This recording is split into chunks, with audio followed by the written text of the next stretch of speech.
2018년도 1학기 이제 수업 오늘 시작하고요. 전체 주제 알고 계시죠? 한번 크게 외쳐볼까요? 시작. 언약과 구원. 네. 그래서 언약이라는 주제를 살펴볼 텐데요. 한번 보시면은 전체 9주 과정이 되고요. 9주가 끝나고 5월 9일 다음 주부터 최용진 목사님 오셔서 이제 교회론에 대한 말씀을 나눌 것입니다. 그래서 이게 전체 이어지면 아마도 이번 학기가 마무리가 될 것 같아요. 그렇게 보시면 되고, 한번 전체 주제 한번 쭉 봐보세요.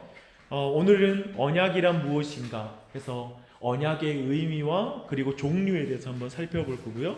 네, 다음 주에는 언약이란 무엇인가 두 번째 개론 시간인데요.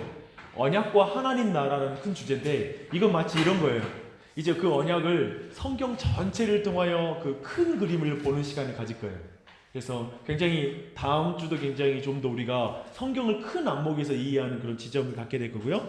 그 다음 주부터는 언약의 종류를 살펴볼 텐데요. 행위 언약, 그래서 창조 언약, 시내산 모세 언약, 그리고 은혜 언약, 그 다음 주에는 그 은혜 언약 할 때는 노아 언약과 아브라함 언약, 다윗 언약 하는 이 내용을 살펴볼 겁니다. 그리고 나서 5주째에는 또 한 번 종합해 볼 거예요. 뭐냐면 자칫 우리가 신학을 이렇게 이 공부를 하면 마치 신학교 온 것처럼 어려운 개념만 배운다고 느낌을 가질 수 있는데, 5주 차에는 이제 어느 구약 성도의 언약 신앙, 그래서 시편 말씀을 통하여 어떻게 실제로 이 언약 신앙이 어떻게 신앙 안에서 우리의 실질적으로 어떤 유익을 주는지를 살펴보면서 또 한번 종합하는 시간을 또 한번 하고 나서 그 다음 넘어가는데요. 새 언약과 왕의 성취라는 주제예요. 이건 에레미야와 그 이후에 에스겔서에서 말하는 새 언약에 대한 예언과 예수님이 오셔서 성취하시는 사건, 그걸 함께 살펴볼 겁니다. 그렇게 하고 나서 이제 그 다음 주부터는 되게 우리 안에 중요하고 우리가 궁금해하는 주제를 다루기 시작해요. 그리스도인에게 행위 언약과 은혜 언약의 의미. 뭐냐면 우리가 그리스도께서 우리 모든 언약을 성취하는 분이시라는 걸 믿잖아요. 근데 믿고 나서 그렇다면 이제 우리에게 하나님께서 주신 율법은 무슨 의미인가? 내가 의로워졌는데 의로워지고 나서 우리가 왜 성화를 해야 되는가? 그 지점들에 대해서 많은 사람이 혼란스러워하는 것 같아요. 그래서 우리에게 그게 무슨 의미인지를 살펴볼 거예요. 그걸 2주에 걸쳐서 살펴볼 텐데요. 두 번째는 복음과 율법을 설명하고 믿음으로 거룩한 삶을 살아가기. 근데 한국교회에 늘 문제로 지적받은 게 뭐냐면 이거예요. 믿음으로 의로워지고 나서 거룩하게 살아야 될 이유를 모르는 거예요. 아니, 나 믿음으로 의로워졌고 어차피 인간은 죄인인데 내가 또 의롭게 살아가면 또 의롭게 살아간다는 그것이 나한테는 너무 속박이 되고 무거움이 되는데 이거 어떻게 해야 되지? 라는 이런 혼란스러운 신앙들이 너무나 많이 있어요. 근데 그런 내용들이 정리가 좀 될 겁니다. 그리고 마지막 주에는 언약과 교회에 대해서, 언약 백성과 교회에 대해서 살펴서 아마 이 내용이 성경 전체의 내용뿐만 아니라 우리 실제적인 삶의 내용까지 우리 안에 구체적으로 적용되는 그런 시간을 가지려고 합니다. 한번 이제 차근차근 시작해 볼게요. 시작을 하는데 무엇보다도 여러분들이 가능한 대로 마치고 나서 여러분 질의응답을 받을 테니까 질문 있으면 질문 적어 놓고요. 그리고 또 궁금한 거 있으면 더 질문해도 좋아요. 그리고 나중에 또 우리 서로 잠깐 나누고 마무리하려고 해요. 그러니까 서로 그룹 만들어서 서로 나눔할 때 좀 느낌표 같은 거 해놓으셔서 오늘 와닿는 내용들도 함께 노트에 놓으면 좋겠습니다. 그러면 한번 시작하는데요. 다시 한번 주제 한번 외쳐볼까요? 시작. 언약과 구원입니다. 근데 왜 언약과 구원 시리즈를 하냐면요. 사실은 제가 그 모세오경, 우리 가스펠 프로젝트 모세오경 할 때 있잖아요. 그때 이 언약에 대한 주제가 되게 중요했어요. 그래서 한 번은 꼭 그 모세오경에서 내가 너무 이 언약이라는 주제를 안 다루고는 우리가 근본적으로 우리 교회가 성경을 깊이 이해하는데 너무 어렵겠다라는 생각이 너무 들었습니다. 그래서 이 주제를 꼭 다뤄야 된다는 그런 생각을 했습니다. 그래서 왜 언약이 그러면 그렇게 중요했을까 했을 때 이게 마치 성경 전체를 보는 그 렌즈와 같은 거예요. 그래서 이 언약을 이해할 때 구약과 신약 전체가 연결성 있게 보이기도 하고 전체를 보게 돼요. 마치 제가 그 3D 영화를 처음 봤던 기억이 나요. 우리가 그때 안경 쓰고 보잖아요. 근데 이게 3D 안경을 안 쓰면 이게 더 흐려 보이고 눈이 아프거든요. 근데 그 안경을 쓰면 굉장히 입체적으로 보이잖아요, 화면이. 마치 그것처럼 우리가 언약이라는 안경을 우리에게 가지고 있지 않고 그런 배경이 우리 안에 좀 이해가 없으면 성경은 계속해서 막 겹쳐 보이고 이게 충돌되어 보이고 이게 이 말인 것 같은데 저쪽은 다르게 말하는 것 같고 이게 무슨 말이야 라는 이런 혼동스러움이 계속 우리 안에 있어요. 신앙생활에. 그런 지점이 올 때 이건 마치 3D 안경과 같아서 성경을 입체적으로 보게 해요. 예전에는 충돌로 보였던 것이 다양한 면으로 보이기 시작하는 거예요. 그런 면에서 이 언약이라는 게 굉장히 성경 전체를 보는데 굉장히 중요한 주제입니다. 그리고 이 언약은 우리의 구원을 이해하는 틀이에요. 구원을 이해하는 틀. 우리 구원이 뭐죠? 구원은 뭐냐면 칭의와 성화예요. 그러니까 우리가 일반적으로 성경에서 우리 안에 헷갈리는 표현이 있는데 구원을 이미 받았다라고 말하는 표현이 있고요. 구원을 이루어 가라고 말하는 표현이 있어요. 기억나세요? 그러면 우리는 이래요. 완료형 시제로 됐을 땐 나 예수 믿고 이미 구원 받았는데 근데 어떤 표현은 너희가 구원을 이루어 가라 라는 표현에선 아니 그러면 내가 구원이 도달할 지점이고 내가 노력해서 다다라야 되나? 라는 식으로 두 개가 우리가 그 표현들적으로 우리 안에 그 상충되는 충돌하는 그런 표현들이 있어요. 구원을. 근데 이 구원의 표현은 뭐냐면 칭의로 우리가 이미 구원을 받았고 이미 의로워지는 거예요. 예수 그리스도를 믿음으로. 하지만 구원을 이루어 간다는 건 성화의 개념이에요. 그래서 성경은 구원을 칭의와 성화로 말하고 있는 거예요. 이렇게 보면 성경이 더 연결되게 보이겠죠. 근데 이 구원을 이해하려면 우리는 언약을 이해해야 돼요. 굉장히 중요한 주제예요. 그래서 이번에 이제 그런 주제를 살펴볼 겁니다.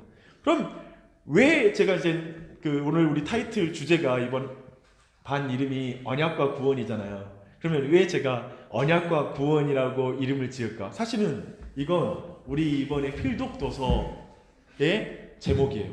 이 책이 사실은 전반적인 내용들을 다 다루고 있어요. 그래서 이걸 여러분 추천 도서로 여러분 추천하니까요. 꼭 한번 구입하셔서 이 책을 이번 기간 동안에 한번 읽으면서 차근차근 배워보자라는 마음 가지시면 좋을 것 같아요. 아마 이거 보면서 좀 더 이해 안 되는 부분들을 질문으로 가져오면 그때 아마 더 풍성하게 우리가 이야기를 나눌 수 있을 것 같습니다. 근데 왜 언약과 구원이냐면요.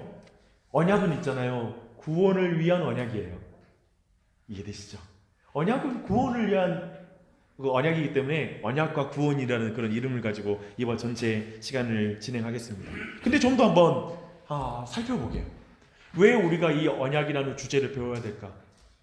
여러분, 기독교를 오염시키고 약화시키는 가장 큰 적은 무엇일까요? 신천지? 그게 기독교의 구원을 기독교를 오염시키고 약화시키는 게 이단이다 라고 말하는 사람도 있을 거예요. 근데 우리 갈라디아서 1장 8절로 가봐요. 성경 갈라디아서 1장 8절.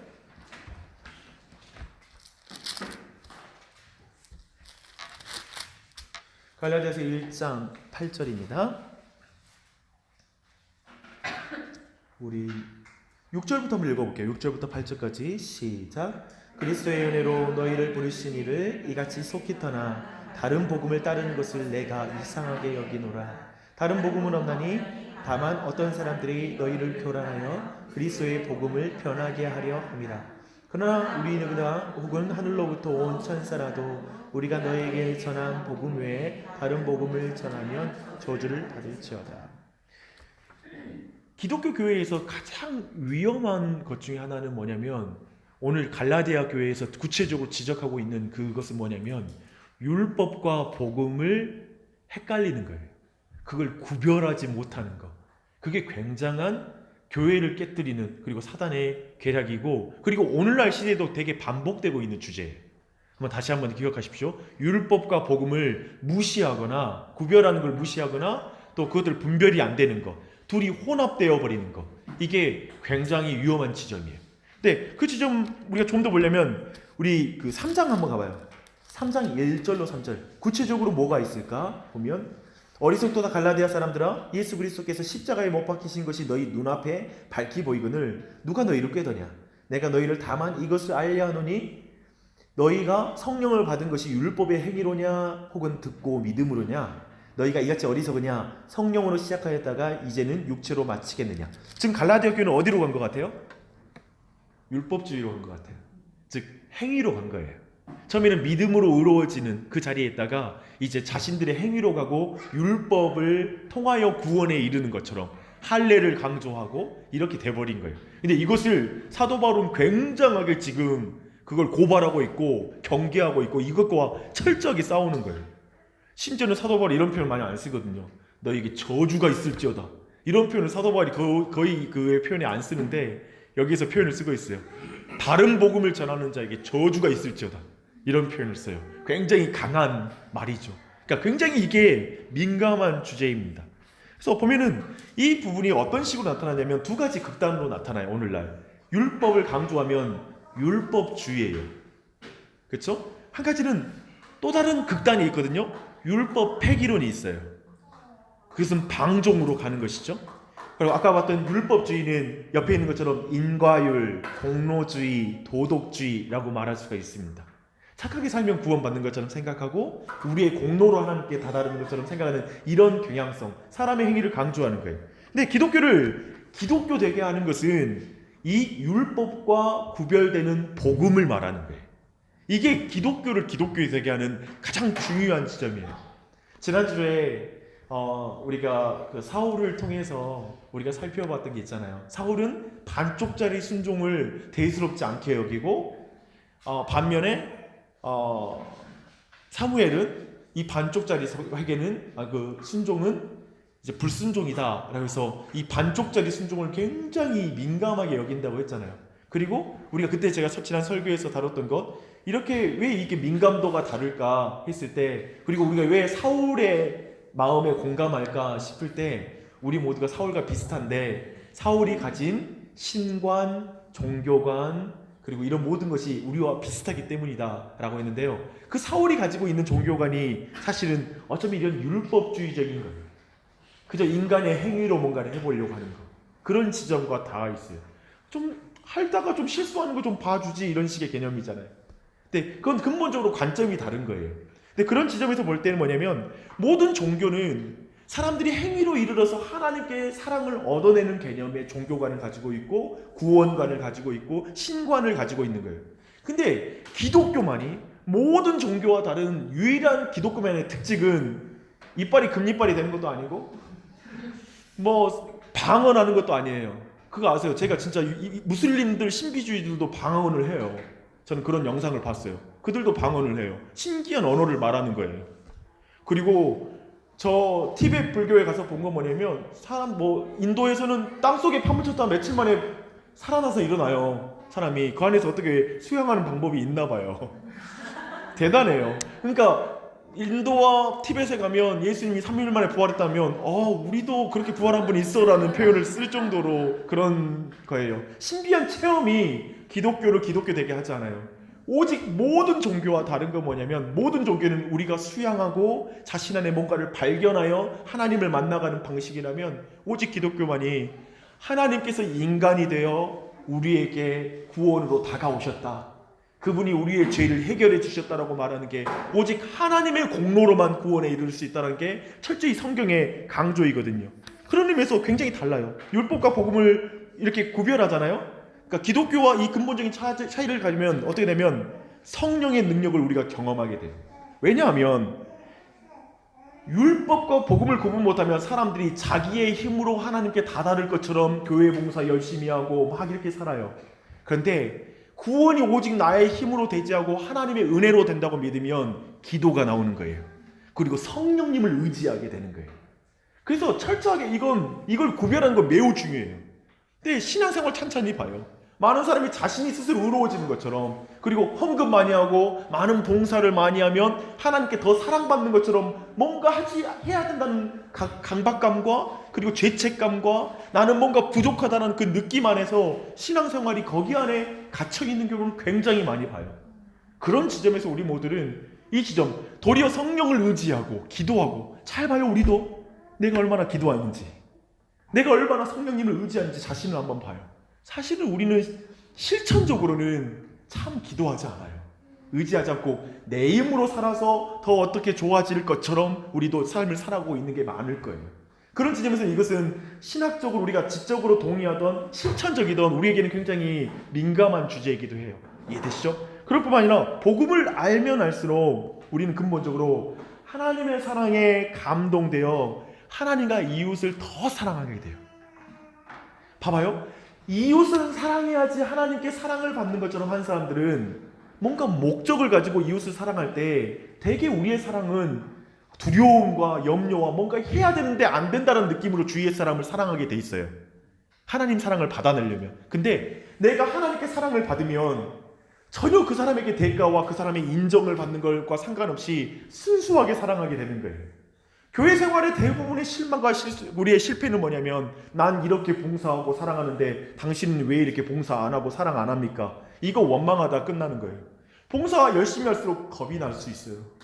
목사로서는 겁이 나요. 어떨 때는 저렇게 하다가 또 시험 들면 어떡하지? 저러다가 결국 뭐가 나오냐면, 정말 우리 교회는 너무 문제가 많아요. 지금 이런 시스템은 안 돼요. 이렇게 가거든요. 결국 이 사람이 혼자 일하면 그렇게 가요. 대부분이 그렇게 가요. 목사도 그래요. 혼자 하면 그러다. 내가 보니까 한 사람은 붙으면 괜찮더라고요. 근데 혼자 하면 아직도 이러나? 이게 왜 이렇게 미성숙하나? 뭐 이런 마음이 드는 거예요. 마치 내가 뭐 행위를 하면 교만해지고 못하면 죄책감 느끼는 게 교회 생활이 돼버리는 거예요. 신앙 생활이. 근데 그런 모든 것을 우리 안에 구별하는 게 이 지점 안에 있다는 걸 기억할 필요가 있습니다. 근데 또다시 이런 부분과 함께요, 기독교를 오염시키고 약화시키는 가장 큰 적이 바로 이런 복음과 율법의 혼돈에서 온다는 걸 좀 더 우리가 이해되시죠? 이것과 함께 또 한 가지는 뭐냐면, 성경에 드러난 하나님의 일관된 뜻을 발견하기 위해서 우리가 이 언약에 대해서 알아야 돼요. 아까 봤죠? 성경을 보는 렌즈이고 구원을 이해하는 틀이라고 했잖아요. 그러면서 언약을 이해하면 성경에 드러난 하나님의 뜻이 발견되는 거예요. 그러면서 이제 우리는 그 신구약 전체가 굉장히 일관성이 있다는 걸 깨닫게 돼요.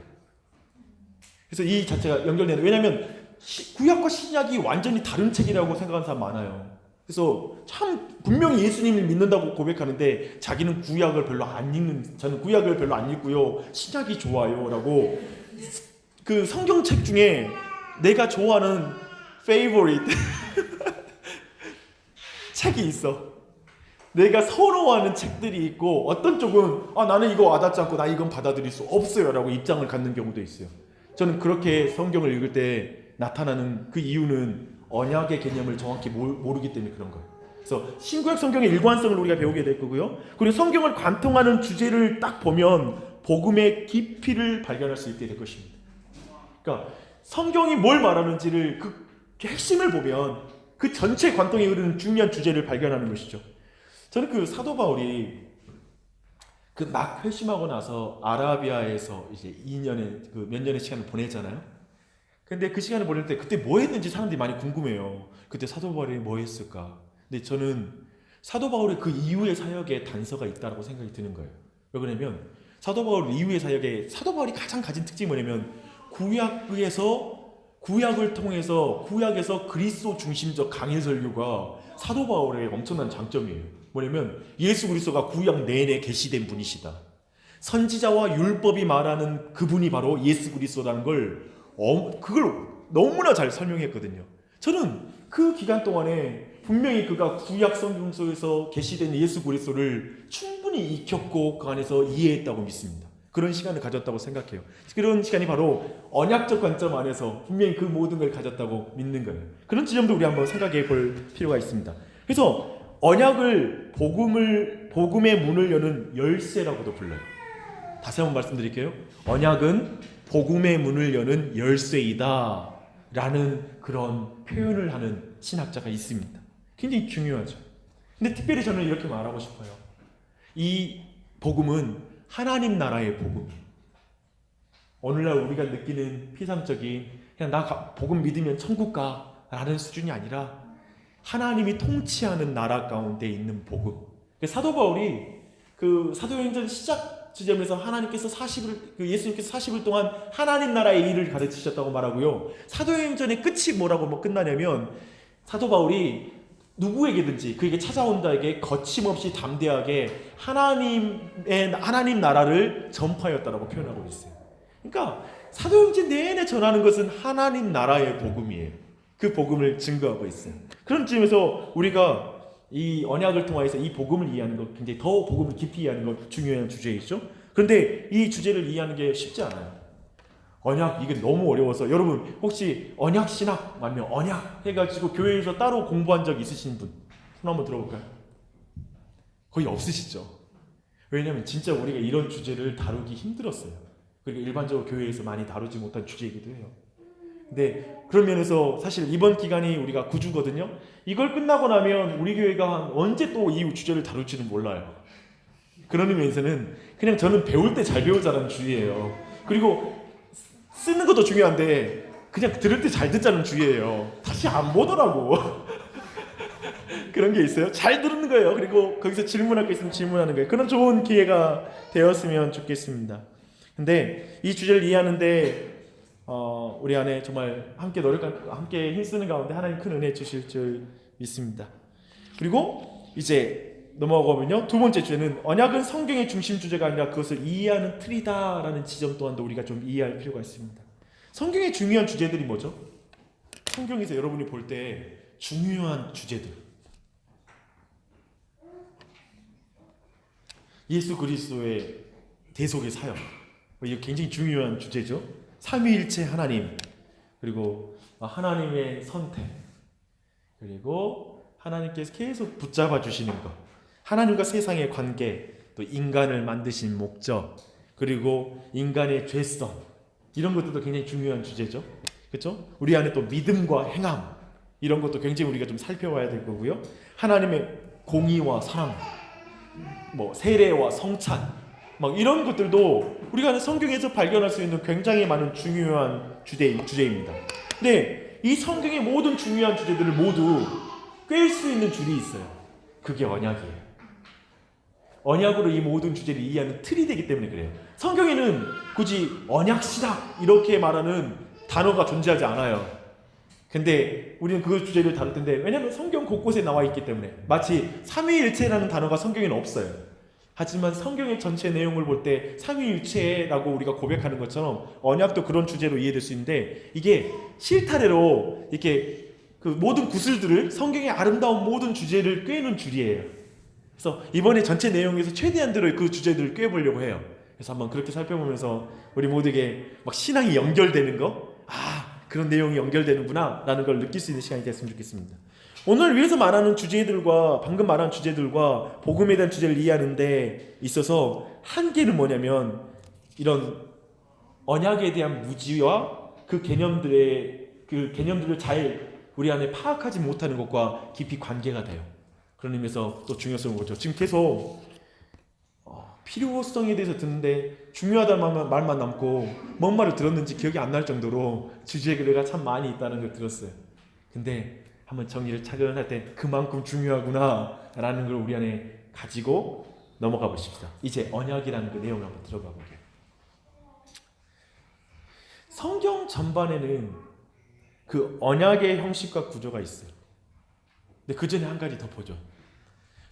언약, 그러니까 언약이 좀 우리에게 좀 생소한 단어죠. 어려운 단어예요. 근데 언약을 제가 좀 쉽게 말씀드릴게요. 언약은 뭐냐면 관계 맺는 방식이에요. 쉽게 말하면. 그쵸? 봐봐요. 아이와는 여러분은 무슨 관계를 맺고 계세요? 부자지간의 관계든지 모녀지간, 모자지간의 관계잖아요. 혈연 관계잖아요. 여기에서 맺어진 언약이 있어요. 특히 부부끼리도 언약을 맺어요. 검은 머리가 흰 머리가 되고 머리뿌리라고 부르는어요. 근데 팥뿌리가 뭐가 되죠?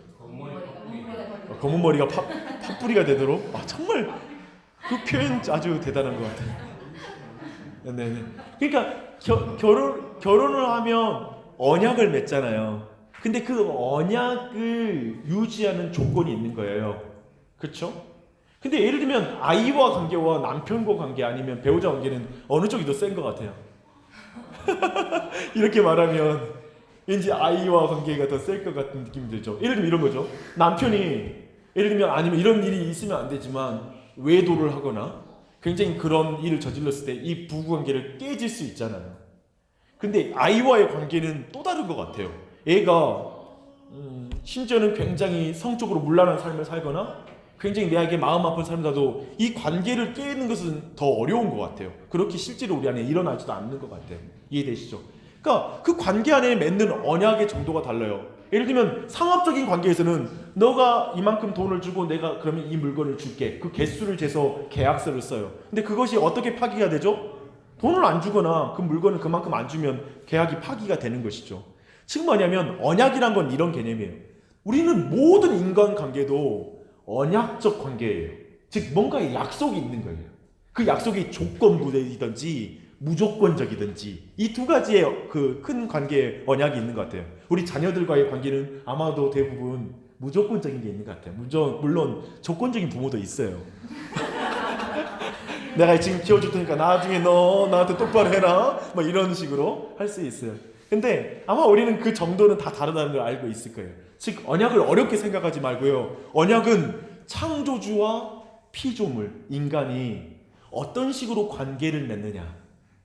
근데 그 관계를 맺는데 인간이 죄를 짓고 떠나버렸어. 근데 그랬을 때도 하나님은 어떻게 그들과 관계를 맺으려고 하시나 해서 이 언약의 종류들이 나눠지고 그것이 우리의 관계를 설명해주고 있어요.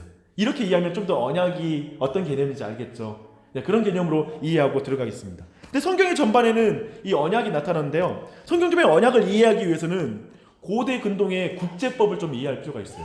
왜냐하면 성경에 기록되어서 하나님과 우리가 언약을 맺는 방식이 그 당시 그 이스라엘 고대 근동 그 지역의 근방에 고대 근동의 조약법과 비슷한 면이 있는 거예요.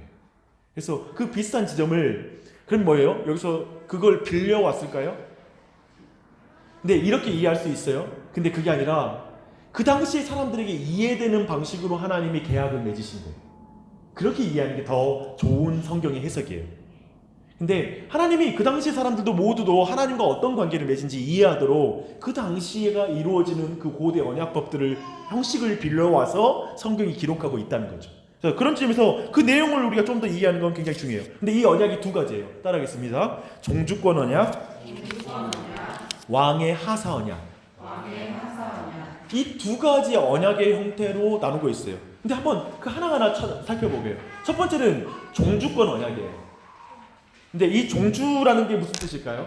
고대 근동에 그 강력한 왕, 그 주인이 되는 왕, 그리고 형이 되는 왕, 아버지가 되는 왕과 그 신하가 되는 왕, 그들 사이에 맺어지는 그런 언약이에요. 국가 간 언약이라고 보시면 됩니다.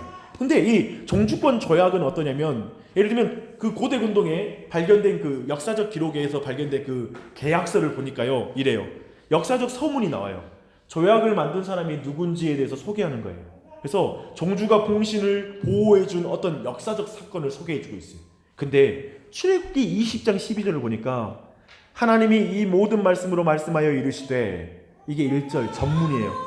그리고 나는 너를 애굽 땅 종되었던 집에서 인도하여 낸 너의 하나님 여호와로라. 서문이에요.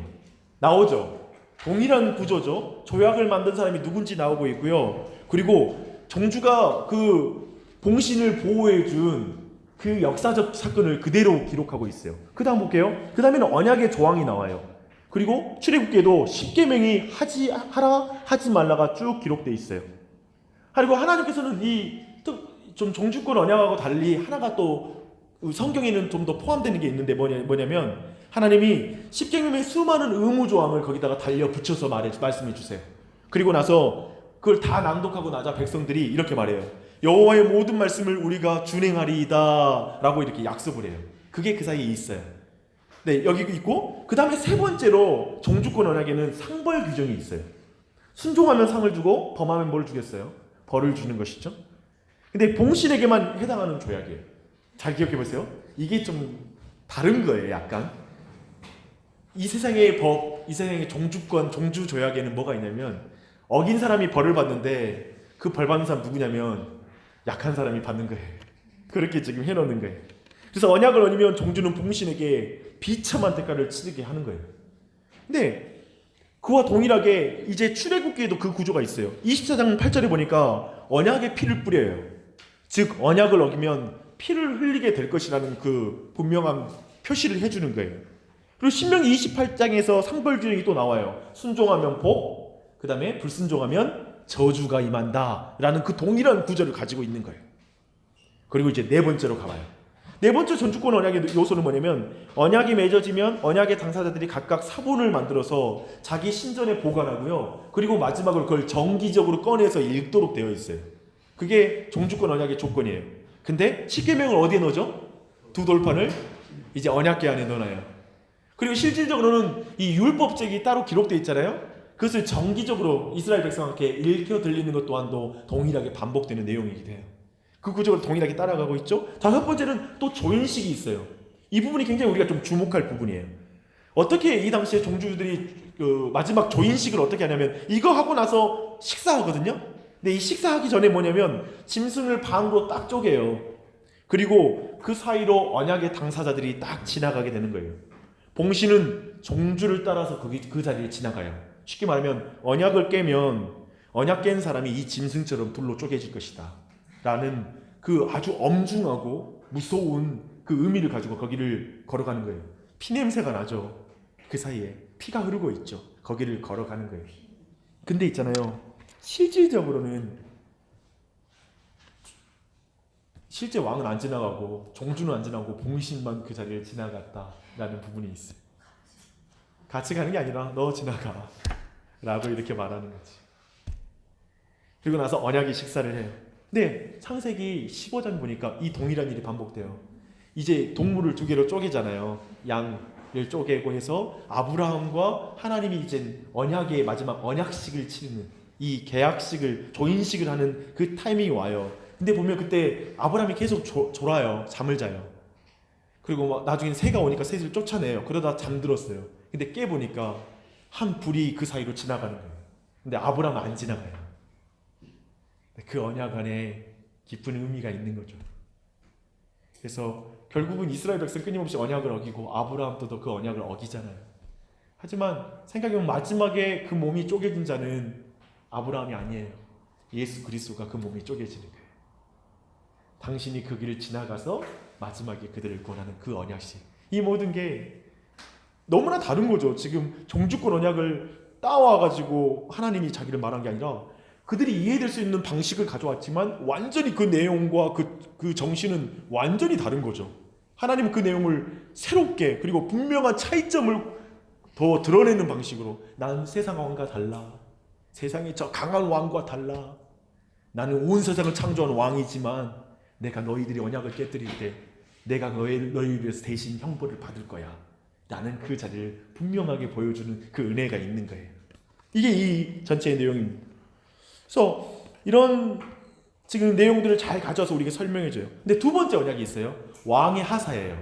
첫 번째는 종주권 언약, 왕의 하사예요. 근데 이건 뭐냐면, 종주권 조약은 조건적인 조약이잖아요. 뭐냐면 봉신이 조건을 잘 수행하면 주어지는 보호의 조약이에요. 만약에 그 봉신이 떠나면, 아브라함이 그 소돔과 고모라 성에서 그 당시에 그 왕들이 그 배신하잖아요. 그래서 막 그때 왕들끼리 전쟁이 일어나잖아요. 그때 동일한 조약이 있었는데 소돔과 고모라 지역에 있는 왕들이 반란을 한 거예요. 그래서 전쟁이 벌어진 거였어요. 근데 그런 식의 그 보호의 조약은 철저히 조건적인 보호의 조약인 것이죠. 그래서 이것은 종주권 언약 자체는 되게 왕의 엄위함을 드러내는 그런 언약이에요. 그렇잖아요. 너 지키지 않으면 너 안 지켜줘 라는 것이고, 왕이 어떤 엄위함, 그리고 너가 안 지키면 내가 너희들을 다 죽여버리겠어, 마치 이런 언약이니까 그런 왕의 엄위함을 드러내지만, 왕의 하사는 좀 달라요. 왕의 하사는 종주편에서의 무조건적인 언약이에요.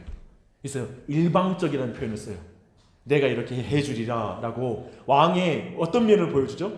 왕의 자비를 드러내죠.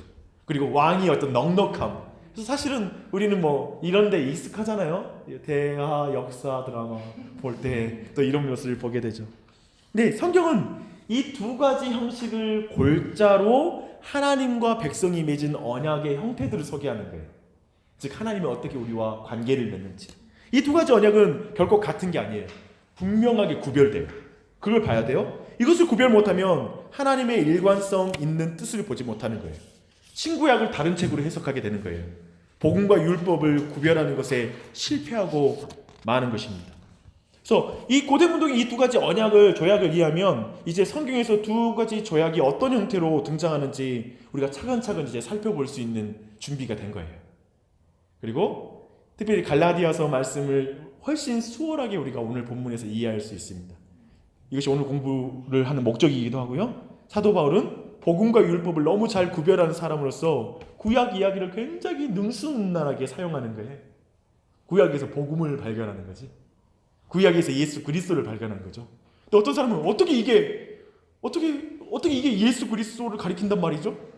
어떻게 저 아말렉 사람을 다 죽이라고 말하는 이 하나님과 모든 이방인을 위하여 죄인들을 위하여 십자가에 달려 죽으신 예수님이 같은 분이라고 말할 수 있는 거죠? 어떻게 여기서는 이렇게 심판의 하나님이신데 왜 여기서는 이렇게 구원의 하나님인 거죠? 막 이런 주제가 우리 안에 너무 헷갈리고 뒤섞여 있어요. 어떻게 이걸 이해해야 될지 모르는 거예요. 근데 이 부분을 이해할 때 이 모든 부분이 정확하게 이해돼요. 한 가지만 여기서 짧게 그냥 복음 안에서 어떻게 성취되는지 설명하면, 지난주에 우리가 주일날 참 하나님 까탈스럽다는 표현 썼잖아요. 왜 반쪽짜리 좀 인정해 줘야 되는데 반쪽짜리 순종은 불순종이라고 말하고, 노력했는데 노력한 거 그것은 하나도 인정 안 해주고, 작게 조금 잘못한 거 가지고 너는 전부 틀렸어라는 식으로 이렇게 말할까, 그래서 사울을 왕에서 끌어내리실까, 막 예를 들면 이런 부분이 너무 이해 안 되는데 그 본문이 이해돼야지 십자가에 달려 죽은 예수가 이해되는 거예요. 왜 하나님이 굳이 저렇게 십자가에 올라가야 될까? 좀 그냥 말로 용서해버리고 그리고 다 구속해버리면 되지, 저렇게 까탈스럽게 저렇게 좀 죄에 대해서 뭔가 혐오증과 결벽증이 있는 것처럼 십자가 위에서 굳이 하나님이 죽어야지 인간의 죄가 용서되는 이런 원리가 왜 있어? 라는 그 지점이 있잖아요. 하나님께는 죄가 1% 작은 지점도 하나님은 그냥 못 넘어가는 거예요. 그래서 십자가 진 거예요. 이해되세요? 우리의 죄의 1%의 불순종도 하나님은 용납을 못하는 거예요. 그런 거룩한 분이세요. 그래서 십자가에 달려 죽으신 거예요. 인간은 그 1% 아니 이미 수십 퍼센트 불순종하고 있으니까. 그러니까 예를 들면 이런 맥락이 심판과 하나님의 자비가 이런 언약 안에 잘 드러나 있는 거예요. 십계명에 하나님의 공의가 드러나고 그리고 은혜 언약 안에 하나님의 자비로움이 드러나는 거예요. 근데 이 관계들을 어떻게 이해할 것인가, 이런 얘기가 중요한 지점이에요. 지금은 여러분이 충분히 이 부분을 정확히 잡지 못할지라도 이 전체 과정의 목표가 뭐냐면 이런 부분이 좀 더 우리 안에 익숙해지는 게 목표예요. 그래서 나중에 성경 볼 때 이해되지 않아도 그 본문을 해석하는 눈이 생기는 거죠. 그리고 그 안에서 하나님의 은혜를 발견할 수 있는 그 지점들을 형성하게 될 거예요. 그 부분으로 차근차근 가시게요. 근데 우리가 오늘 내용의 중요한 지점은 갈라디아서의 말씀 보는 거예요. 지금 오늘 계속 우리가 하고 있는 것은 지금 복음과 율법의 차이, 행위 언약, 두 언약의 근본적인 차이를 우리가 살펴보는 거거든요. 갈라디아서 4장 21절로 26절로 가겠습니다.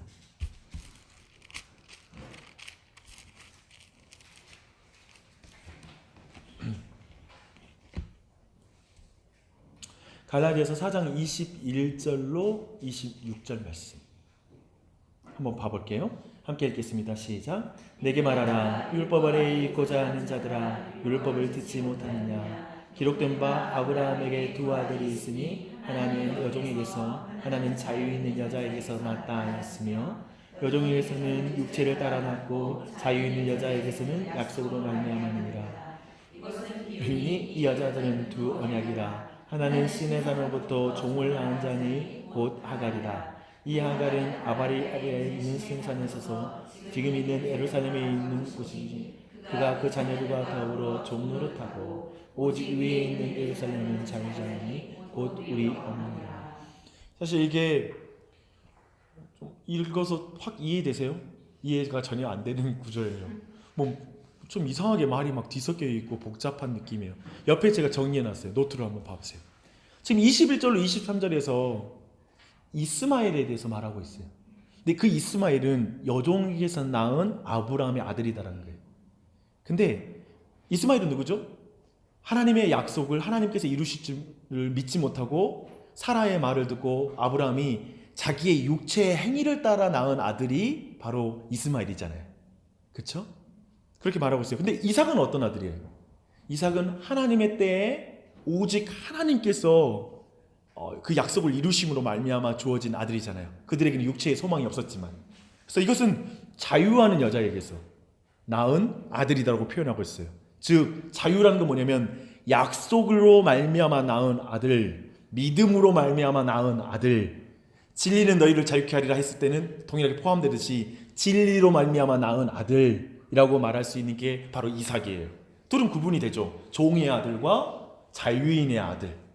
그리고 한쪽은 육체의 아들과 한쪽은 말씀의 아들, 약속의 아들, 믿음의 아들. 한쪽은 행위의 아들이지만 한쪽은 믿음의 아들. 이렇게 구분이 되죠. 여기까지 잘 따라오셨죠? 그런데 이 24절을 보니까 하갈의 부분을 말하는데 신의 산, 즉 예루살렘으로부터 종을 낳은 자다. 여기가 좀 복잡해져요. 봐봐요. 신의 산 그리고 예루살렘에서로부터 종을 낳은 자다 라고 표현하고 있어요. 근데 근본적으로 신의 산은 어떤 곳이었죠? 신의 산에서 모세가 뭘 받죠? 십계명 받아요. 율법을 받는 거예요. 그곳이에요. 그리고 지금 눈에 보이는 예루살렘 있잖아요. 그것을 지금 그 신의 산하고 연결시키고 있어요. 그걸 하가라고 묶고 있어요. 사실 우리가 생각할 때는 신의 산 뭐 생각하고 뭐 해도 이삭하고 묶어져야 되잖아요. 예루살렘 하면. 아니 지금 하가라고 신의 산 예루살렘을 딱 묶고 있어요. 사도 바울이. 근데 이 내용이 굉장히 유대인에게 매우 충격적인 해석이에요. 역사 해석이에요. 왜냐하면 유대인들은 그토록 거룩하게 여기는 예루살렘을 그리고 율법을 받은 신의 산을 그렇게 소중하게 여기거든요. 그렇게 이해하고 있어요. 근데 생각해보면 그 율법과 신의 산 연결시키는 게 이해도 되고 예루살렘과 하나님 백성 이해하는 거 충분히 이해될 수 있어요. 근데 그 신의 산에서 낳은 아들을 말하는 것에서는 역사적인 오류가 있어 보이는 거예요. 거기서 낳은 아들이 이스마엘이라는 거예요.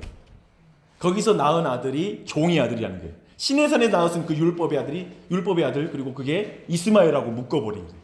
근데 이 부분은 화가 나는 거예요. 지금 이 말을 듣는 이스라엘 백성들은 아니 우리는 지금 이삭의 믿음으로 말미암은 그런 그 이삭의 자손인데 왜 우리를 행위로 말미암는 저 이스마엘하고 묶는 거야? 육체의 아들과 우리를 왜 묶는 거야? 근데 지금 여기에 사도 바울이 지적하는 게 있는 거지. 너희들은 지금 율법으로 하나님께 의로워지려고 하고 있다. 갈라디아서 그러잖아요. 할례로 말미암아 의로워지려고 하는 복음을 전하고 있잖아요. 교회에서 지금 다른 이단들이 와서 지금 행위로 말미암아 율법으로 말미암아 하나님께 의를 얻는 것처럼 또 사람들이 생각하면서 막 지금 유대교로 다시 복귀하려고 하잖아요. 근데 그걸 지금 이런 식으로 지금 지적하고 있는 거예요. 근데 26절을 보니까 사라에 대해서 말하는 건 자유하는 여인인 사라는 우리의 어머니라 불리운다. 그는 천상의 예루살렘을 가리키는 거예요. 이제 지금 눈에 보이는 예루살렘은 저 하갈의 법칙을 따라 육체의 아들 행위를 통하여 얻은 이스마엘의 길을 걸어가고 있고 우리는 이제 하늘의 자유의 여인으로 사라로서 그것은 믿음으로 말미암는 하늘 백성이다라는 지점을 지금 대비해서 말하고 있는 거예요. 이해되시죠? 이렇게 본다면 바울이 지금 말하고 있는 건 명백하게 이스마엘을 통하여서 율법 언약을 말하는 거예요.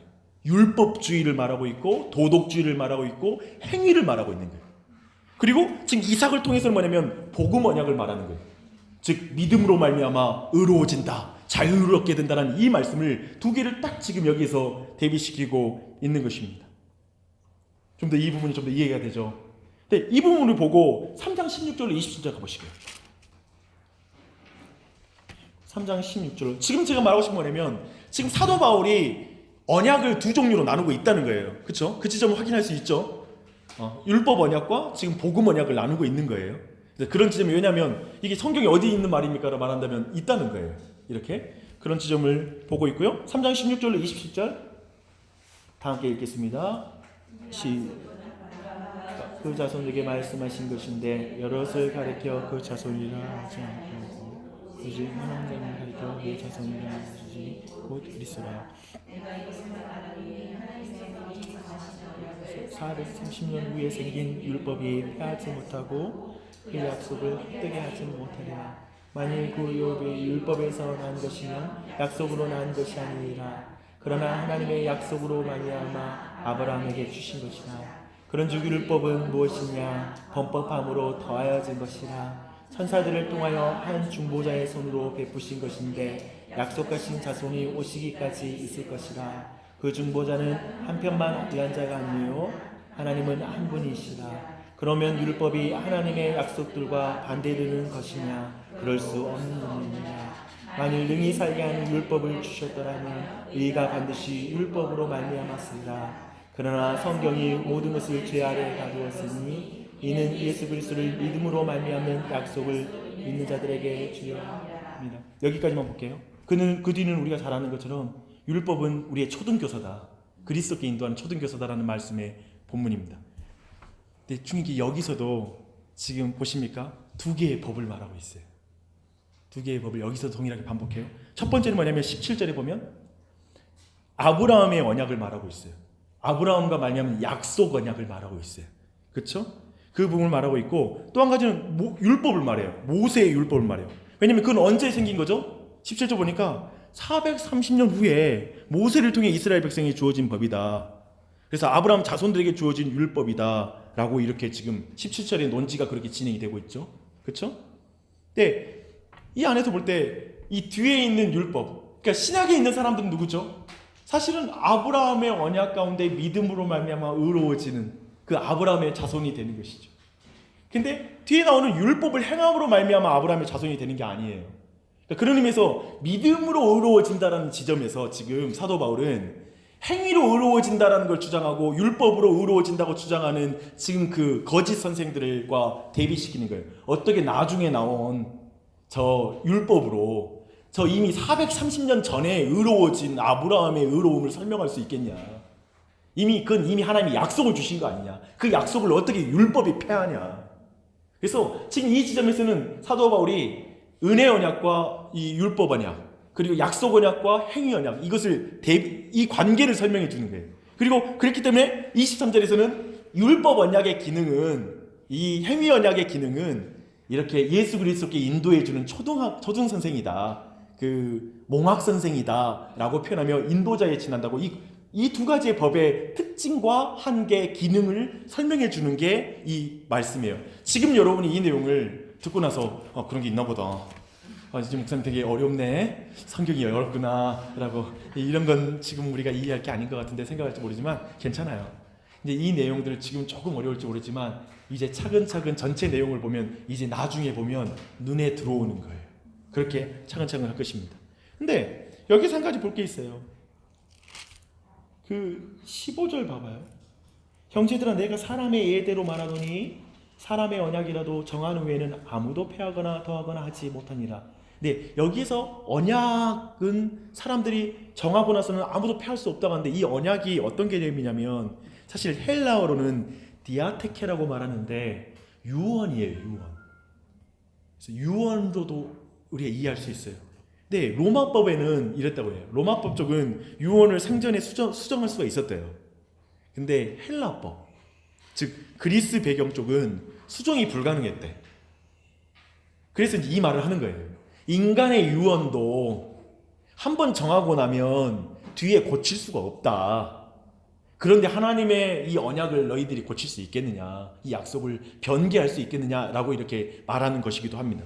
근데 유대법 자체가 어떠냐면, 그러면 유대법은 어땠나 보면 헬라법하고 비슷해요.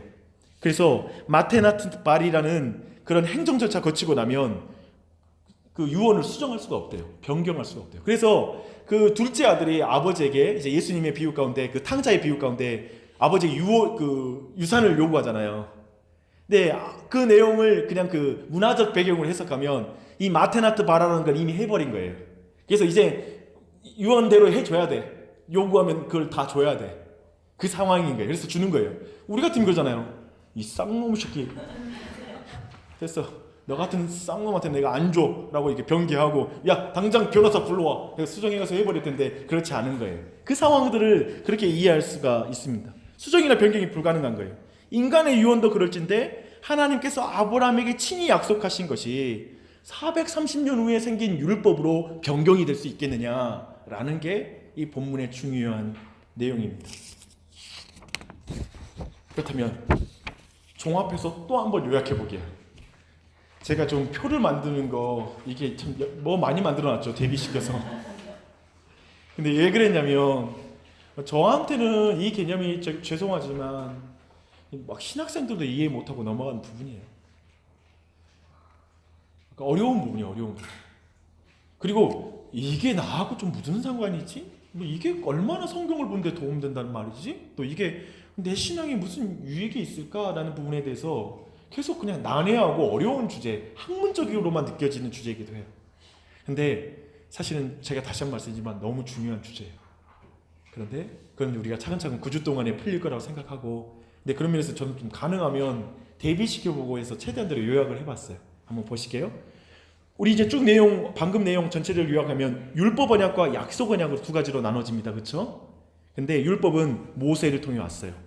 그것은 조건적이에요. 그리고 그걸 행위 언약이라고 부르기도 해요. 그리고 이건 율법이라고 우리가 부르기도 하는데, 그건 뭐냐면 행하라 그러면 살 것이다, 이렇게 말하는 법들이에요. 그러면 창세기 1장에서 3장에서 하나님께서 인간에게 주신 명령은 무슨 언약일까요? 행하라 그러면 살 것이다. 조건부잖아요. 율법 언약이죠. 이해되시죠? 그렇게 약속한 거예요. 그리고 이것은 하갈과 관련이 있어요. 종의 여인. 그리고 이것은 엣 언약이라고 부르기도 해요. 그리고 이것은 지상의 예루살렘, 율법에 순종할 때만 이스라엘은 유지할 수 있었던 거예요. 그거 아세요? 이스라엘 백성이 율법 안 지키니까 결국 어떻게 돼요? 예루살렘이 어떻게 되죠? 무너지는 거예요. 그리고 이스라엘 나라가 어떻게 되죠? 망해요. 왜 그러냐면 그 이스라엘 나라의 조건이 뭐냐면 율법 언약 안에 있는 거예요. 율법을 지키지 않으면 그 나라는 이제 이 지상에서 그 나라는 사라지는 거예요. 깨지는 거예요. 그래서 결국 이스라엘은 멸망하고 망했어요. 나라가 사라진 거예요. 그런 지점을 우리는 이해할 수 있어요.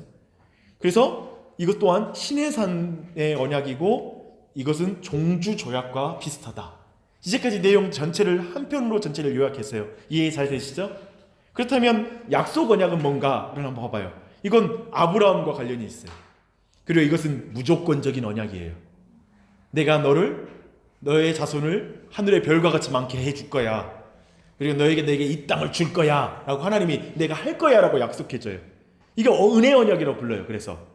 그리고 복음은 말한 대로, 아까 말한 대로 내가 하겠다라는 게 복음이에요. 여러분 기억하세요. 너 이거 해 그럼 내가 복 줄게. 이게 아니라 복음은 내가 할게, 내가 해줄게, 이게 복음이에요. 이 둘 사이가 구분이 안 되면 신앙생활을 율법주의적으로 하게 되는 거예요. 그리고 안 그러면 하나님이 하겠다는 말만 듣고 나는 아무것도 안 하겠다는 식으로 살아요. 예를 들면 이런 것들의 균형이 필요한 거예요. 이런 지점들. 그리고 이것은 사라와 관련이 있고요, 새 언약이라고 불러요. 그리고 이것은 천상의 예루살렘이라고 말해. 그리고 이 백성은 천상의 예루살렘의 백성이고 시민인 거예요. 그래서 아브라함 언약은 그래서 폐기되잖아요. 지금 천상에 아브라함이 있잖아요. 그리고 죽은 나사로가 거지가 아브라함의 품에 안기잖아요. 근데 그때 그 아브라함은 지금 하늘 천상의 예루살렘에 있는 거잖아요. 그래서 그 아브라함의 믿음을 가지고 그 천상의 예루살렘에 들어가는 거예요. 우리도 그런 의미가 가지고 있어요. 그것은 시온산과 관련이 있어요. 히브리서의 말씀에 따르면. 그리고 이것은 왕의 하사와 관련이 있어. 내가 하리라. 그분의 자비로움이 드러나는 거예요. 그래서 이 두 가지로 우리는 쭉 요약할 수가 있습니다. 이렇게 쭉 보면 내용과 함께 이제 더 나갈 부분은 성경에서 이제 마지막 부분이기도 하고 조금 남았는데요. 이제 성경에서 발견되는 중요한 언약들을 한번 종합해 볼게요.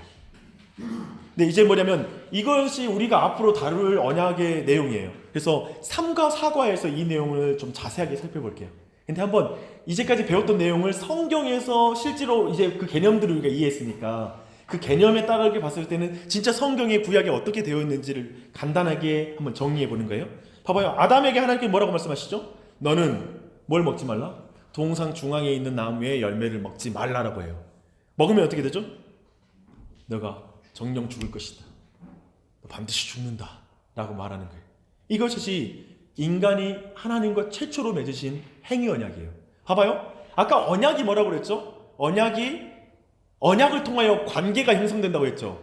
언약은 하나님과 우리의 관계를 보여줘요. 그래서 사람들은 왜 하나님이 그 동산 중앙에 있는 나무를 막 만들으셔가지고 인간이 죄에 빠지게 하시는 거야. 애초에 만들지 말지 라고 말하잖아요. 만들지 않으면 하나님과 우리의 관계가 창조주와 피조물의 순종의 관계가 안 돼요. 아무것도 순종할 게 없는 거예요. 다 누려라 라는 개념. 지키지 말라? 이런 기준이 없잖아요. 그러니까 그 선악과를 따먹지 말라는 나무와 그 금령의 명령은 하나님과 우리의 관계를 설정해 주는 유일한 것이에요. 그렇잖아요. 이건 하나님과 우리의 관계를 설정해 준다 했잖아요, 언약이. 그러니까 그 창세기의 행위 언약은 하나님과 우리 피조물이 명령하시는 분과 우리는 순종하는 자야. 하나님은 말씀하시는 분이고 인간은 듣는 자야. 이 관계를 설정해 주는 거라는 거예요. 그 내용이. 그런 의미에서 이 행위 언약의 의미를 알 수 있겠죠. 그렇죠? 그런 부분을 알 수 있어요. 근데 타락 후에 어떻게 되죠? 타락 후에 인간이 죄를 범했어요. 근데 우리가 아는 것처럼 뱀에게 하나님이 하시는 말씀이 있어요. 근데 그것을 신학자들도 그렇고 많은 사람이 이렇게 말해요. 이것은 원시복음이다. 최초의 복음의 형태, 우리에게 주신 복음의 역사, 그 언약이다라고 말하기도 해요. 그게 뭐죠? 뭐냐면 내가 여인의 씨로 뱀의 머리를 상하게 하겠다라는 말씀이에요. 기억하시죠? 그럼 여기에서는 뭐가 조건이 안 걸려요. 뭐냐면 너 아담이 어떻게 하면 내가 뱀의 머리 깨뜨려 줄게. 즉 유혹의 근원의 원인이 되는 사탄과 그 세력들, 죄의 권세들을 깨뜨려 주겠다는 거예요. 근데 그것을 아브라함 네가 어떻게 순종하면 내가 깨뜨려 줄게가 아니라 내가 뱀의 머리를 상하게 할 것이다. 여자의 후손을 통하여 라고 말하죠. 근데 이 여자의 후손이 누구죠? 단수예요, 단수. 그러니까 그냥 한 사람을 가리키는 거예요. 예수 그리스도. 그분을 통하여 뱀의 권세를 깨뜨리겠다고 말씀하시는 거예요. 하나님이 하겠다라는 거지. 이걸 그래서 원시복음이라고 말하는 거지. 하나님께서 우리의 모습과 상관없이 우리의 능력은 안 되지만 사단을 이길 수는 없지만 하나님께서 친히 죄의 뱀의 머리를 깨뜨리시다고 약속하는 이게 은혜로운 약속이야. 약속 언약이야 라고 우리가 이걸 이해하는 것입니다. 또 노아가 있어요. 우리 노아 전에 노아 홍수는 무슨 사건이죠? 사실은 심판 사건인데 한편으로는 재창조라고 불러요. 그렇죠? 왜냐면 온 세상이 새롭고 명령이 또 주어지잖아요. 그 동일한 명령이 땅에 번성하라, 충만하라 라는 명령이 또 창세기에 있던 구조가 또 와요. 아담에게 했던 명령을 노아에게 또 해요. 그런 의미에서는 하나님이 이제 새 판 짜고 다시 한번 쓸고 새롭게 시작하겠다라는 타이밍이에요. 근데 그때 있잖아요. 홍수가 나고 나서 그 물의 위험함과 그 두려움을 알잖아요. 그래서 노아는 언제 또 비가 내려서 죽을지. 왜냐하면 노아가 인식하는 거예요. 인간이 죄인인 것을. 그래서 그 죄 가운데 하나님이 얼마나 무서운 분인지 알고 있기 때문에 언제 또 물이 쏟아져서 자신이 죽을지 모르는 그 두려움 가운데 벌벌 떨 때 우리가 잘 아는 그 무지개 언약을 해주시는 거예요. 무지개를 보여주시고 내가 다시 홍수로 이 땅을 멸하지 않을 것이다. 근데 그때는 뭐냐면 노아와 그리고 동물들까지도 약속해 주세요. 모든 피조물에게 나는 노아, 그래서 이걸 일반적인 은혜 언약이다라고 불러요. 그래서 하나님은 은혜로운 약속인 거예요. 형식상 약속 언약, 형식상은 약속 언약이에요. 내가 하리라라는 말씀이거든요. 조건을 걸지 않거든요. 이렇게 우리는 이 언약을 또 이해할 수 있을 거예요. 또 그리고 너무 유명한 아브라함 언약. 근데 잠깐 그 전에 한번 보죠. 아담 봐요. 아까 말해요. 아담은 지상에 에덴 동산이 뭐냐면 지상에서 눈에 보이는 하나님 나라잖아요. 근데 이 하나님 나라에서 언약을 깨니까 어떻게 되죠? 쫓겨나요. 동산에서. 그리고 이제 아담이 지은 땅에서 그 이제 후손들이 막 늘어나잖아요. 근데 그 땅에 사람들이 관영해요. 근데 죄악이 관영해. 그러니까 하나님 뭘 결정하죠? 심판을 결정해요. 이제 땅을 모두를 쓸어버리는 거죠. 왜냐면 지상의 하나님 나라예요. 그게 깨졌거든. 그리고 또 노아에게도 약속하는 거예요. 그렇지만 이 노아가 만약에 언약을 깨뜨리면 어떻게 될까요? 하나님이 심판은 임하겠죠. 그런 점 생각할 수 있겠죠. 근데 그 뒤로 이제 사람 또 계속 타락해요. 그 지점도 이 지점을 얘기하면 조금 이따 제가 나중에 또 설명해 줄 게 있어서 그래요. 근데 좀 위에 보면은 이제 아브라함과 언약을 맺어요. 내가 너와 내 후손을 통하여 땅의 족속에게 복을 주겠다. 이게 내용이죠. 이게 가장 대표적인 약속 언약이에요. 그래서 은혜 언약할 때 아브라함 언약을 말해요. 하나님 내가 하리라 라는 언약을 하시거든요. 그리고 이제 우리가 아는 것처럼 이스라엘 백성이 애굽에 들어서 430년쯤 지나고 나서예요. 이제 출애굽하고 나서 모세가 시내산에서 또 언약을 맺잖아요. 근데 그때 동일하게 내 말을 잘 듣고 내 언약을 지켜라 라는 거예요. 그리고 여기에 하나님 뭘 세우려고 하냐면 가나안 땅에다가 에덴 동산을 다시 만들려고 하는 거예요. 쉽게 말하면 가나안 동산인 거예요. 이제 거기다가 신정 국가를 만들려고 하는 거예요. 보이는 세상, 하나님이 직접 통치하는 보이는 하나님 나라를 세우려고 하는 거예요. 그래서 그렇기 때문에 그 하나님 나라는 어떻게 유지가 되죠? 율법에 순종해야지 유지되는 나라인 거예요. 그래서 율법에 순종 안 하니까 어떻게 돼버리죠? 이스라엘 땅에서 사라지는 거예요. 그것도 실패하는 거예요, 쉽게 말하면. 근데 이 특징이 매우 특별해요. 여기에 철저히 조건이 붙고 있다는 걸 살펴보되, 그러니까 이런 게 굉장히 성경을 1000번 봐도 이해되지 못하는 지점이기도 해요. 사실은 이런 지점을 좀 중요한 지점인데, 왜냐하면 우리는 그 당시에는 왜 율법을 안 지키고 안식일을 안 지키면 왜 돌로 쳐 죽여요? 무서워요. 그 법이 지금도 적용된다면 교회 이 주일 안 지킨다고 사람들이 성도들이 들고 가가지고 그 집 가서 돌로 던지고 뭐 유리창 깨고 뭐 이거 아니 그 당시에는 왜 그런 잔인한 법을 만들었죠? 또 그리고 그 당시에는 동성연애자도 돌로 쳐 죽였고, 그리고 어떤 과격한 사람은 오늘날에도 동성연애자 돌로 쳐 죽여야 된다. 마치 그렇게 주장하는 사람이 있을 수 있어요. 그리고 그 당시에는 기드온이 목상을 잘라버리잖아요, 우상을. 그러면 지금도 우리가 당군 우상의 목상을 잘라버려야 되는 거 아닙니까? 그러니까 지금 이 지점을 왜 제가 이야기하냐면, 실질적으로 이스라엘의 한 언약 안에는 신정 국가에 해당하는 언약들이 있어요. 나라 전체에 가시적으로 우상을 세우면 안 되는 거예요. 왜냐하면 보이는 모든 나라까지 하나님 통치가 임한 나라인 거예요. 그때만 통하는, 그때 당시에 통하는 윤리가 있고 나라의 질서가 있는 거예요. 이스라엘만.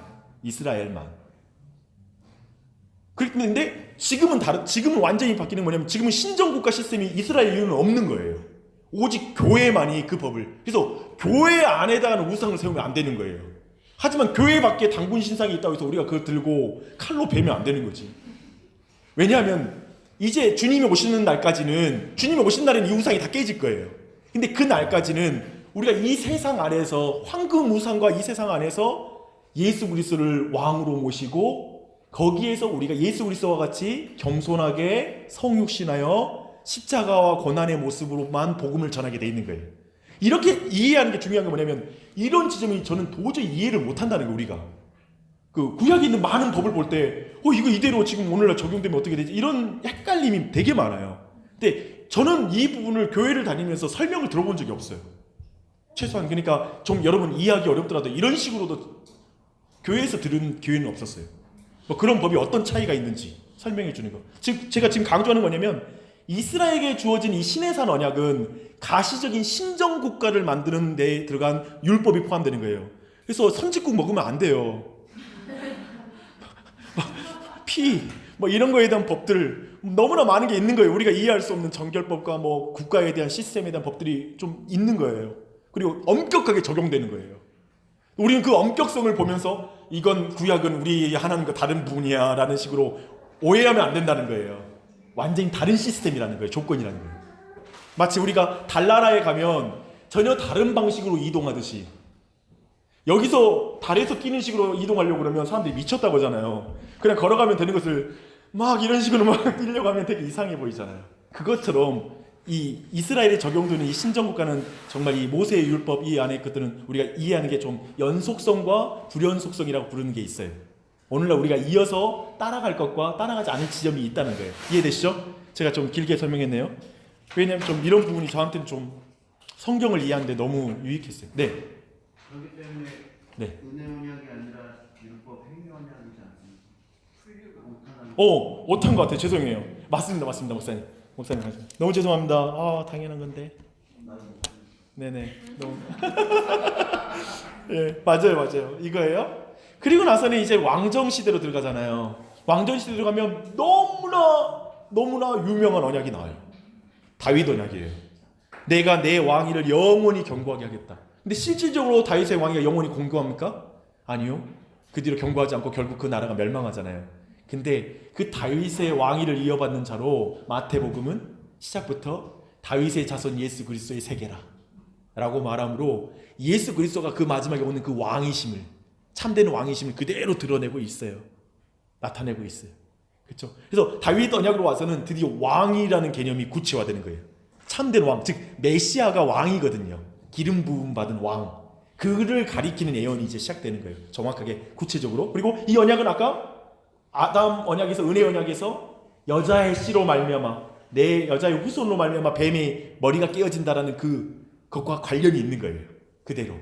이렇게 되면 이해가 되시죠? 그리고 나서는 이스라엘이 완전히 깨져버렸어요. 다윗 이후에 왕정 국가가 사라져버렸잖아요. 그래서 포로기가 시작됐잖아요. 다 흩어져버리고 깨어졌잖아요. 그래서 모든 저 예루살렘, 눈에 보이는 예루살렘도 깨지고 모든 율법은 완전히 깨어진 것처럼 보였고 성전도 무너져 버렸어요. 그 상황 속에서 이제 그런 그 미래를 바라보면서 에스겔과 에레미야를 통해 하나님은 예언을 하시는 거예요. 새 언약에 대해서 말씀하세요. 우리 에레미야서 이건 봐야 돼요. 에레미야서 갈게요.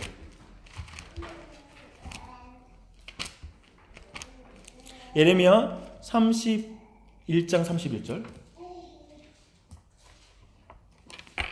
한번 읽어보겠습니다. 시작. 여호와의 말씀이니라. 보라, 날이 이르니 내가 이스라엘 집과 유다 집에 새 언약을 맺으리라. 이 언약은 내가 그들의 조상들의 손을 잡고 애굽 땅에서 인도해내던 날에 맺은 것과 같지 아니할 것은 내가 그들의 남편이 되었어도 그들이 내 언약을 깨뜨렸습니다. 여호와의 말씀이니라. 그러나 그날 후에 내가 이스라엘 집과 맺은 언약은 이러하니 곧 내가 나의 법을 그들의 속에 두며 그들의 마음에 기록하여 나는 그들의 하나님이 되고 그들은 내 백성이 될 것이라. 여호와의 말씀이니라. 그렇죠. 이제 새 언약에 대한 약속을 주시는 거예요. 그래서 이제는 다시 예루살렘 이스라엘 나라를 세우는 시기 아니에요. 이제는 이 언약은 다른 형태로 이루어질 거예요. 근데 이 언약은 예수님께서 이렇게 말하거든요. 이 자는 내 피로 세우는 새 언약이니 라는 표현을 써요. 새 언약. 즉 예레미야와 에스겔에게 하신 그 새 언약.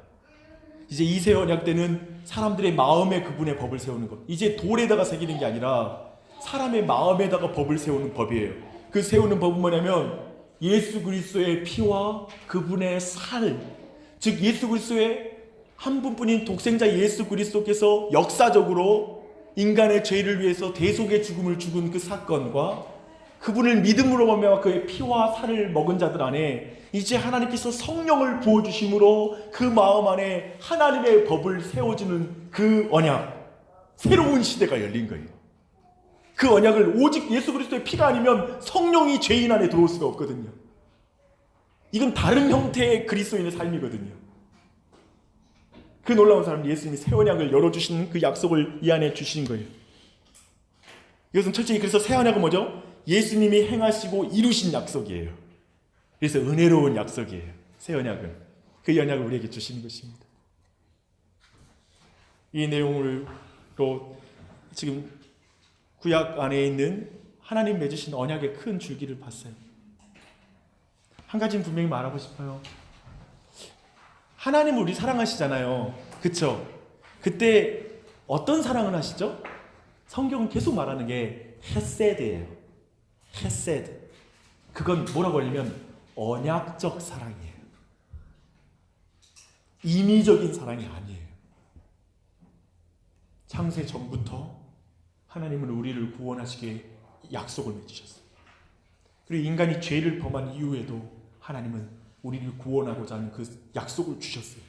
그 역사의 중간중간마다 하나님의 사랑을 부르시고 계속 약속을 맺으시는 거예요. 심판하고 나서 또 약속해 주셔. 심판하고 나서도 또 약속을 해주셔. 그 약속을 계속 맺으신데 아담과 맺으시는 것은 창조주의 무한히 낮아지심 가운데 주신 언약이었어요. 그만큼 인간은 독특한 지위로 인정받았어요. 생각해봐요. 하나님이 인간하고 약속을 맺는 거예요.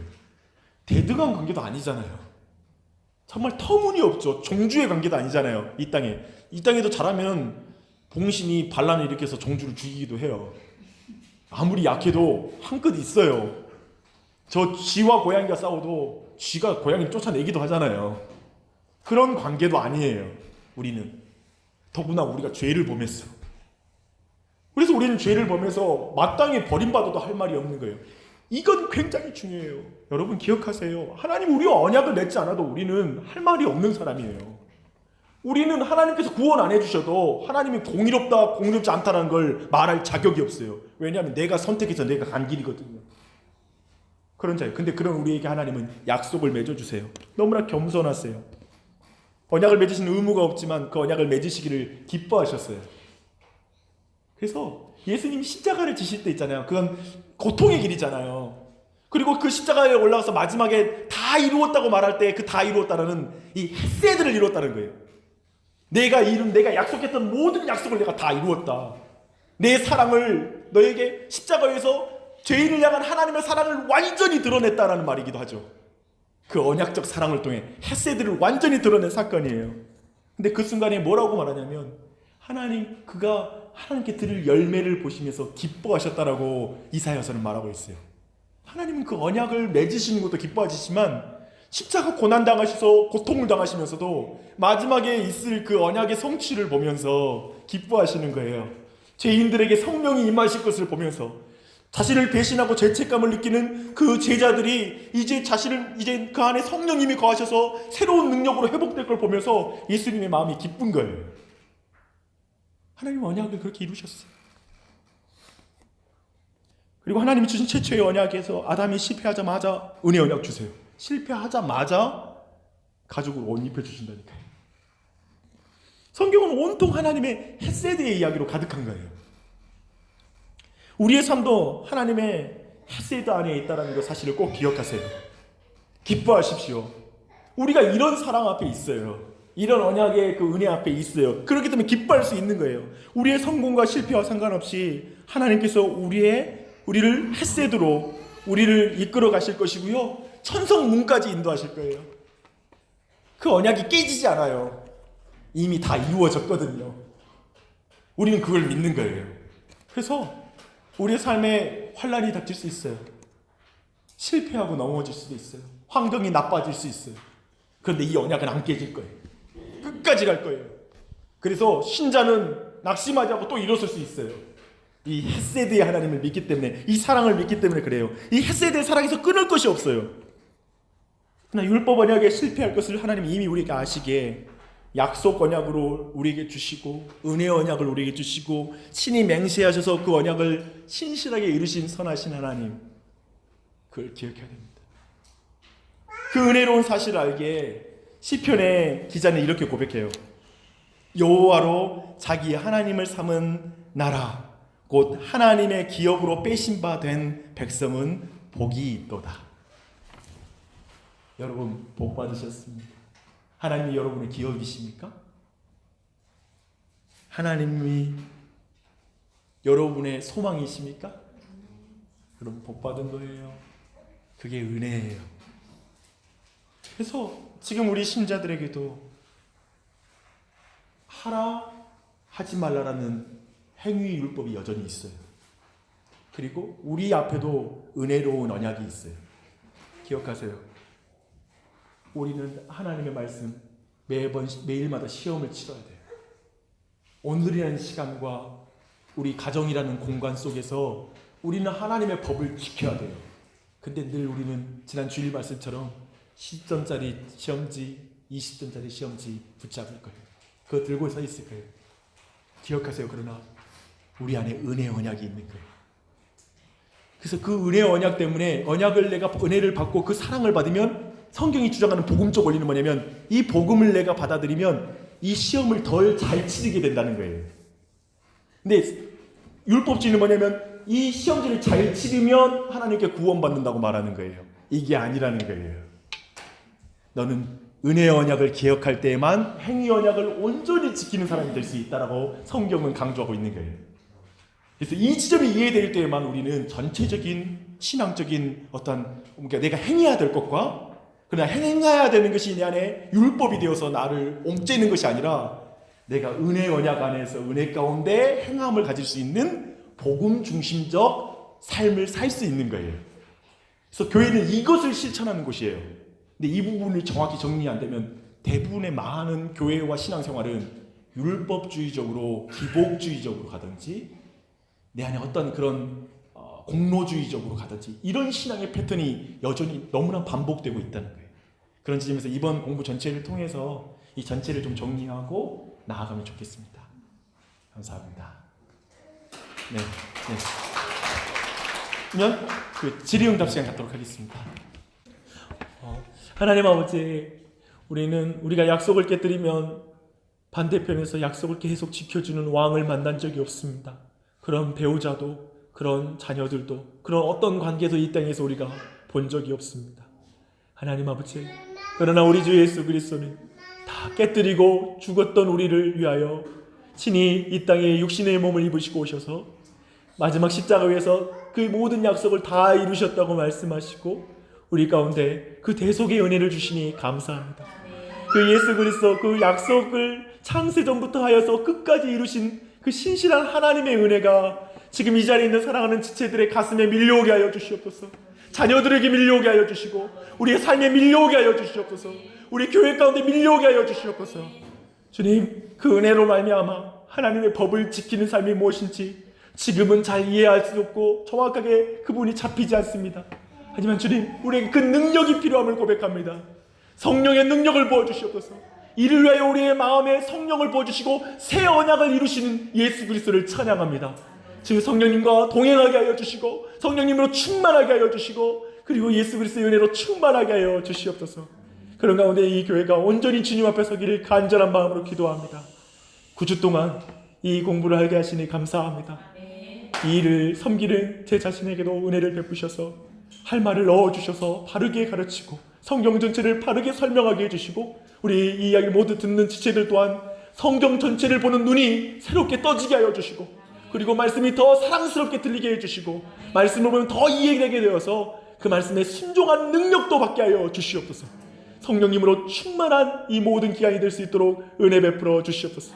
감사드리며 수요일날 이 오후도 주님으로 인하여 감사합니다. 예수님의 이름 받들어 기도드립니다. 아멘.